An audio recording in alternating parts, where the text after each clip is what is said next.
আরজিকর কাণ্ডে মুখ্যমন্ত্রীর পদত্যাগ চেয়ে রাজ্য জুড়ে বিজেপির থানা ঘেরাও।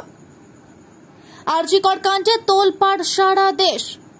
আর এই নিয়ে গতকাল রাজ্য বিজেপির স্বাস্থ্য ভবন অভিযানের ডাক দেয়। সেই সময় বিজেপির রাজ্য সভাপতি সুকান্ত মজুমদার এবং বিধানসভার বিরোধী দলনেতা শুভেন্দু অধিকারীকে গ্রেফতার করে এবং পরিস্থিতি সামাল দেওয়ার জন্য বিরোধী দলনেতা এবং রাজ্য সভাপতিকে প্রিজন ভ্যানে আটক করে পুলিশ, যার জন্য সারা বাংলা জুড়ে বিজেপির থানা ঘেরাও অভিযান কর্মসূচি করা হয়।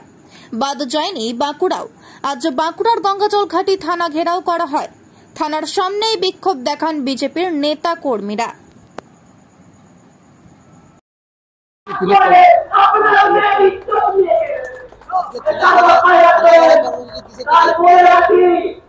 গতকাল স্বাস্থ্য ভবন অভিযান ঘিরে ভারতীয় জনতা পার্টির অসংখ্য কার্যকর্তা এবং নেতৃত্ববৃন্দ যে উন্মাদনা সৃষ্টি হয়েছিল, যে আন্দোলন তীব্রতা সৃষ্টি হয়েছিল, সেই আন্দোলনকে স্থিমিত করার জন্য মুখ্যমন্ত্রী মমতা বন্দ্যোপাধ্যায়ের পোষা পুলিশ আমাদের বিরোধী দলনেতাকে অন্যায়ভাবে গ্রেপ্তার করে এবং নেতৃত্ববৃন্দকে গ্রেপ্তার করে।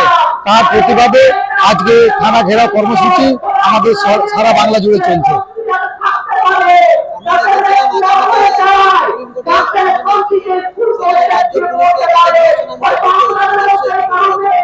রাজ্য পুলিশ সবকিছু জেনে শুনেও আড়াল করার চেষ্টা করছে।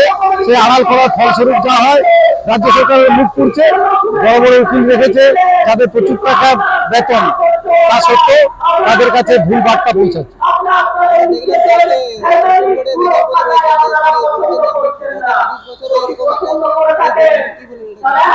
এইরকম ঘটনা বিগত ভারতবর্ষে কোনোদিন ঘটেনি। এই নৃশংস হত্যা যেভাবে করা হলো মেয়েটিকে, তার প্রতিবাদে এবং যেভাবে আড়াল করা হচ্ছে, যে হত্যার জন্য যে হত্যাটাকে রাজ্য সরকার যেভাবে আড়াল করা হচ্ছে, তার প্রতিবাদে সুপ্রিম কোর্টের বিচারপতি হয়তো মনে হয়েছে যে এই নৃশংসতা কোনোদিন ঘটেনি, তাই উনি এই কথাটা উল্লেখ করেছেন। আমাদের এই বিধানসভার কনভেনার হলতা, এছাড়াও যেসব কর্মী উপস্থিত আছেন, আমাদের এখানে যারা মেম্বার উপস্থিত আছেন, আমরা বিগত 10 দিন থেকে দেখতে পাচ্ছি পশ্চিমবঙ্গে এমন একটা রাজনীতিটা যেভাবে চলছে, আমাদের পশ্চিমবঙ্গের যে রুলিং সরকার, সেই রুলিং সরকার খুঁজছি ওইখানে আমি ইয়ার গেলে যে মন তো খুলে রাখি তো দিয়ে দিয়েছি পয়সা। আমি কোনটা তোমাকে পয়সা দিবি 500 টাকা। আমাদের